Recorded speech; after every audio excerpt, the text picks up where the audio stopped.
दोस्तों, हमारी आज की कहानी का शीर्षक है जो चाहोगे सो पाओगे। एक साधु घाट किनारे अपना डेरा डाले हुए था। वहाँ वह दिन भर बैठा रहता और बीच बीच में ऊंची आवाज में चिल्लाता, जो चाहोगे सो पाओगे।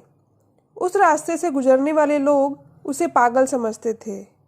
वे उसकी बात सुनकर अनसुना कर देते और जो लोग सुनते वे उस पर हंस देते थे। एक दिन एक बेरोजगार युवक उस रास्ते से गुजर रहा था। साधु के चिल्लाने की आवाज उसके कानों में भी पड़ी, जो चाहोगे सो पाओगे, जो चाहोगे सो पाओगे। ये वाक्य सुनकर वह युवक साधु के पास आ गया और उससे पूछने लगा, बाबा, आप बहुत देर से जो चाहोगे सो पाओगे चिल्ला रहे हो। क्या आप सच में मुझे वो दे सकते हो जो मैं पाना चाहता हूँ? साधु बोला, हाँ बेटा, लेकिन पहले तुम मुझे ये बताओ कि तुम पाना क्या चाहते हो। बाबा, मैं चाहता हूँ कि एक दिन मैं हीरों का बहुत बड़ा व्यापारी बनूं। क्या आप मेरी ये इच्छा पूरी कर सकते हैं? युवक बोला, बिल्कुल बेटा, मैं तुम्हें एक हीरा और एक मोती देता हूँ। उससे तुम जितने चाहे हीरे और मोती बना लेना। साधु ने जवाब दिया। साधु की यह बात सुनकर उस युवक की आंखों में आशा की ज्योति चमक उठी। फिर साधु ने उस व्यक्ति को अपनी दोनों हथेलियां आगे बढ़ाने को कहा। युवक ने अपनी हथेलियां साधु के सामने कर दी।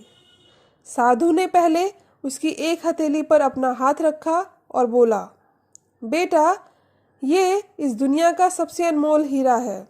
इसे समय कहते हैं। इसे जोर से अपनी मुट्ठी में जकड़ लो। इसके द्वारा तुम जितने चाहे उतने हीरे बना सकते हो। इसे कभी अपने हाथ से निकलने मत देना।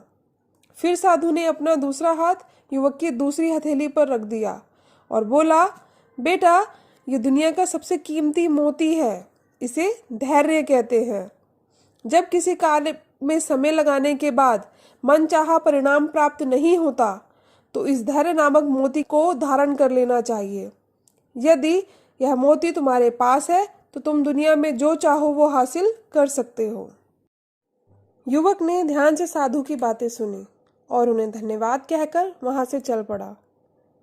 उसे सफलता प्राप्ति के 2 गुरु मंत्र मिल गए थे। उसने निश्चय किया कि वह कभी अपना समय व्यर्थ में नहीं गवाएगा और हमेशा धैर्य से काम लेगा। कुछ समय बाद उसने हीरे के एक व्यापारी के यहाँ काम करना शुरू कर दिया।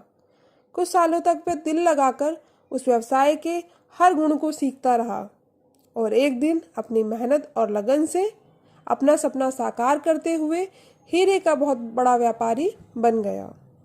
दोस्तों, हमें इस कहानी से यही सीख मिलती है कि लक्ष्य प्राप्ति के लिए हमें हमेशा समय और धैर्य नामक हीरे और मोती अपने साथ रखने चाहिए और अपना समय कभी भी व्यर्थ में नहीं गंवाने देना चाहिए।